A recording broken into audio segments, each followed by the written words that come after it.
Les violences s'intensifient à Khartoum. Depuis le début des combats entre les forces armées soudanaises et les paramilitaires, le bilan dépasse les 150 000 victimes civiles. Nous reviendrons sur les enjeux et les conséquences humanitaires de ce conflit dans quelques instants. Un pas décisif pour l'environnement. À Busan, la 5e session du Comité international de négociation sur le traité mondial contre la pollution plastique s'est ouverte. Pendant ce temps, des initiatives locales comme celle à Dakar montrent que la lutte contre ce fléau se joue aussi à l'échelle des communautés.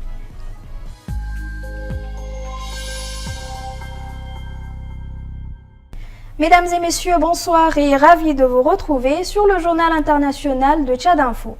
Depuis le 15 avril 2023, la capitale du Soudan, Khartoum, est l'épicentre des combats entre les forces armées soudanaises du général Burhan et les paramilitaires des forces de soutien rapide du général Hemeti.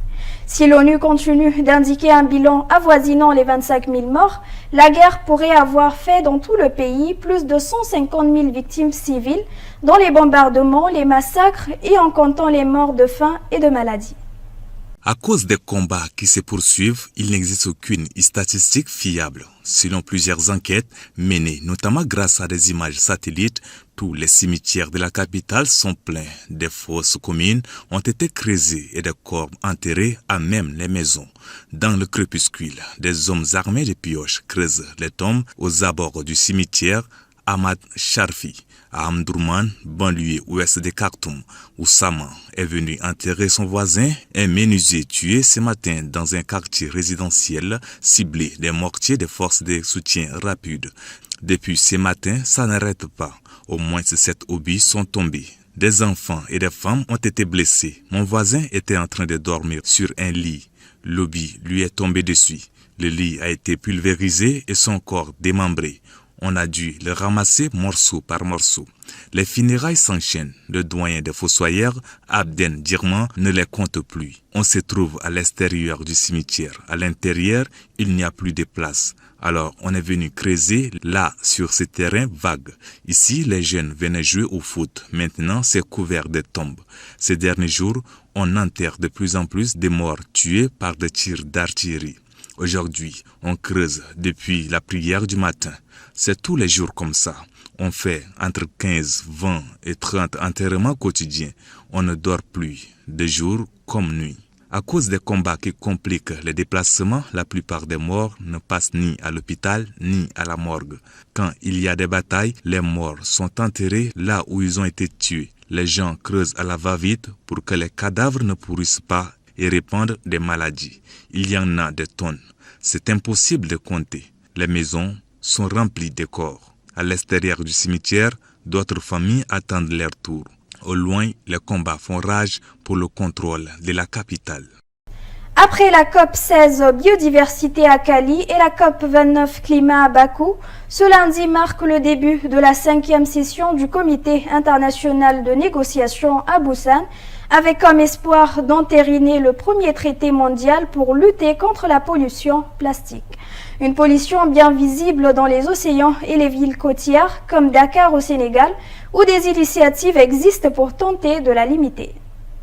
Dans ce restaurant du bord de mer à Yoff, au nord de Dakar, aucun plastique en vue. Les paillasons en bambou, les carafes d'eau en verre ont remplacé les bouteilles plastiques à usage unique et il n'y a plus de capsules à café.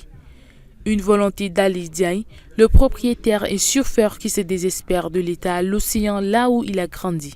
Nous, on est les premiers à voir l'impact de cette pollution de ces déchets. Donc on doit être les premiers acteurs de ce combat contre les plastiques et les déchets. Depuis un an, il bénéficie du label Mon Restaurant Zéro Déchet et de l'accompagnement mis en place par l'association Zéro Déchet Sénégal. Le label qui fête ses 4 ans compte 66 restaurants dans tout le pays. Au Sénégal, c'est plus de 250 000 tonnes de déchets en plastique qui sont produits chaque année, explique Abdoulaye Séné, responsable du label. Seules 30 000 tonnes sont collectées en vue d'être recyclées parce que l'on n'a pas de structure de recyclage des déchets. Donc la solution avec le mouvement Zéro Déchet, c'est la réduction en amont. Mieux valoriser les déchets, c'est le combat du professeur Adam Stidani, spécialiste des microplastiques et directeur de l'Institut des métiers de l'environnement et de la métrologie. Mais il regrette le peu d'intérêt des autorités. Nous avons essayé de les sensibiliser de différentes manières. Mais pour ne rien vous cacher, il faut dire que l'environnement n'est pas une préoccupation de nos dirigeants. Cela devient une préoccupation quand ils pensent que cela devient une source pour avoir de l'argent. Donc, c'est l'approche qui n'est pas bonne. Pour preuve, si en 2020, le Sénégal a adopté une loi interdisant tous les plastiques à usage unique, celle-ci reste très peu appliquée aux grandes dames des défenseurs de l'environnement. Un éboulement s'est produit samedi à Niabiboué dans la province du Sud Kivu en RDC. Le bilan est d'une dizaine de morts et 3 blessés. L'éboulement s'est produit dans les villages de Kumbi, d'Ekanej dans la nuit de vendredi au samedi lors des fortes pluies. Des témoins affirment que le sol et les maisons construites en terre battue ou bois n'ont pas résisté à la pression des courants d'eau provenant du Niambiboué. Des secouristes de la Croix-Rouge et de jeunes volontaires ont entamé les fouilles pour retrouver les victimes, aidés par des engins de l'armée congolaise. Jusqu'à samedi soir, une dizaine de corps ont été retrouvés et des maisons endommagées, précise Delphin Birimbi, président du cadre de concertation de la société civile de Calais. Les recherches pourraient se poursuivre ces dimanche, rassure-t-il. Ce drame s'est produit alors que les habitants du territoire de Calais gardent encore en mémoire les inondations qui ont coûté la vie à plus de 450 personnes et des milliers de disparus en 2023 dans les villages de Bouchouchou. Toutes les voies routières d'accès dans la zone restent coupées depuis lors. L'administrateur de Calais, Thomas Bakenga, déplore un nouveau drame et demande une attention particulière à ce territoire.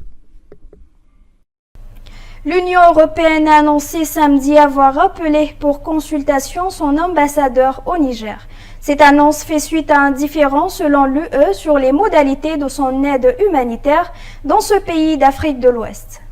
Cet épisode de tension entre l'Union européenne et le Niger a débuté par un communiqué du ministère nigérien des Affaires étrangères lu vendredi soir dans le journal de la télévision nationale, la RTN. Le ministère y explique que l'Union européenne aurait débloqué 1,3 million d'euros pour les victimes des inondations de la dernière saison des pluies. Sauf que selon Niamey, non seulement cette aide n'avait pas été demandée par les autorités de transition, mais en plus les fonds auraient été directement alloués par l'ambassadeur européen à plusieurs ONG internationales opérant dans le pays. Le ministère cite par exemple le Comité international de la Croix-Rouge ou le Danish Refuge Council.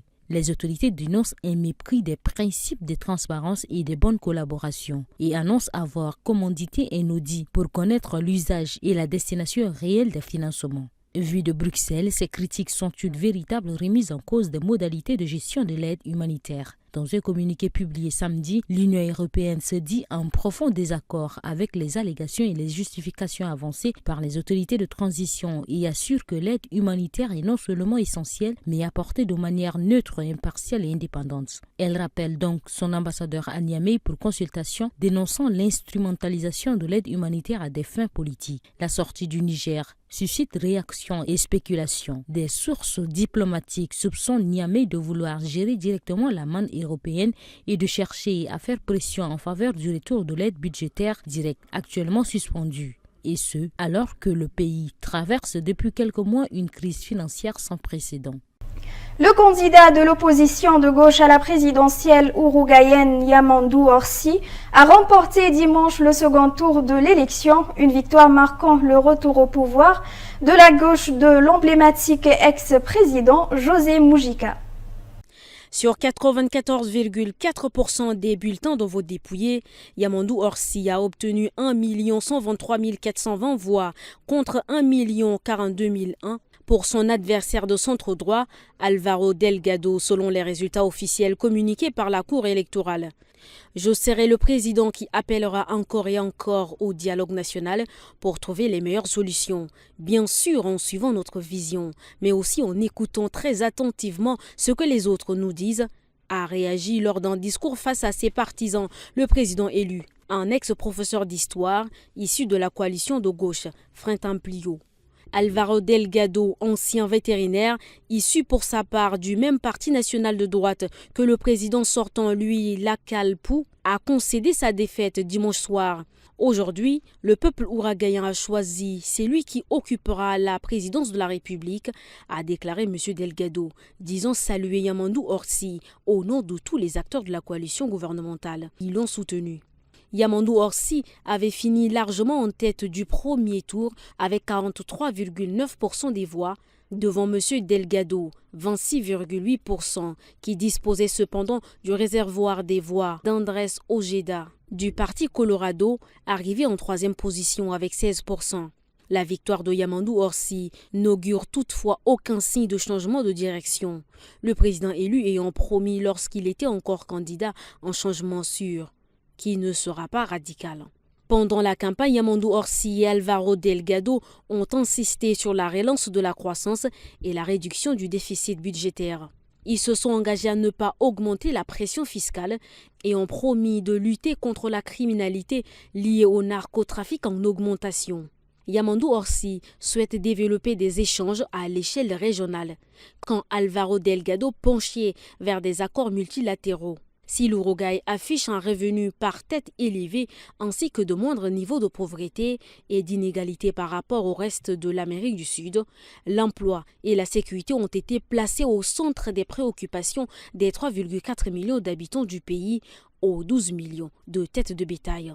Le président sortant, lui, Lakalpou, au pouvoir depuis 2020, n'a pu se représenter malgré une cote de popularité de 50%.